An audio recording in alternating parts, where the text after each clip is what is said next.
buenas tardes. El día de hoy vamos a hablar sobre las escuelas literarias. Como todos sabemos, estas hacen parte de los periodos de la literatura inglesa, americana. Estas compartieron influencias intelectuales, religiosas, artísticas y lingüísticas que se fueron expandiendo en el mundo y se convirtieron en movimientos literarios dominantes. Tenemos el clasicismo grecolatino.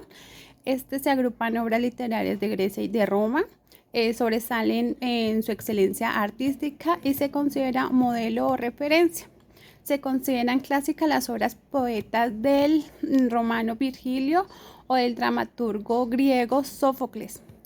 También tenemos la Edad Media. Durante este periodo afirman las distintas especies de los géneros literarios tradicionales y se perfilan en dos grandes campos estilísticos. Está el popular y el culto. En el popular se caracteriza por el empleo de las formas nacientes de las lenguas romances, el verso irregular y los temas cotidianos de la fe religiosa en el hombre común. Tenemos la culta, que está escrita en latín y en lengua romance. Pertenece a ella la poesía eclesiástica, a los signos religiosos y las vidas de los santos, algunos textos jurídicos y principalmente filosóficos. Tenemos también el Renacimiento, que surge en España en el siglo XVI.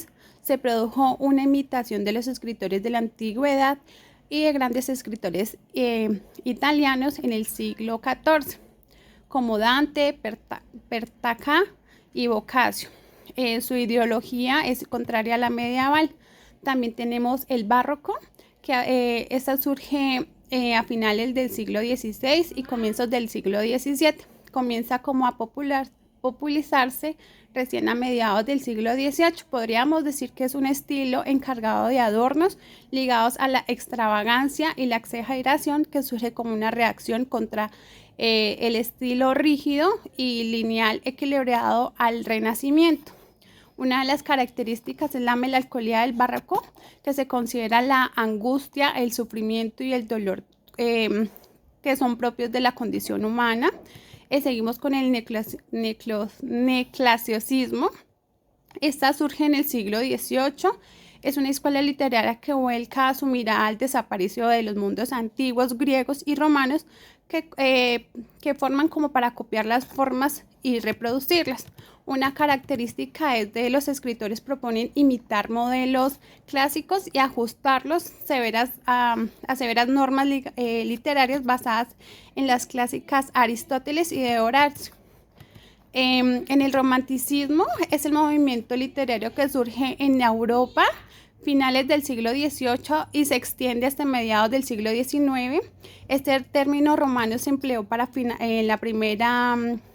primera vez en Inglaterra con el significado original de semejanza al romance, con el fin de denigrar los elementos fantásticos de la novela de la caballería como boga en la época. Una característica es el predominio de la imaginación y la sugestividad. Muchos escritores romanos evaden la realidad y se refugian en el mundo interior a la actitud que procesan en sus obras. También tenemos el vanguardismo. Este es el conjunto de los movimientos que desarrollan dentro de la literatura durante la primera mitad del siglo XX. Busca la renovación y la libertad de la expresión. También tenemos, tenemos la estilística en la enseñanza.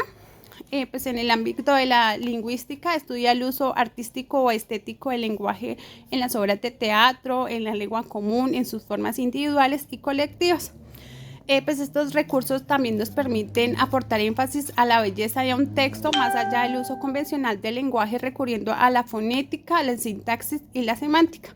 Pues tenemos los tres recursos, que está el fonético, semántico y morfosintáctico. Pues estos recursos nos ayudan a poder transmitir a los lectores, al lector, la plenitud de los mensajes de sus obras.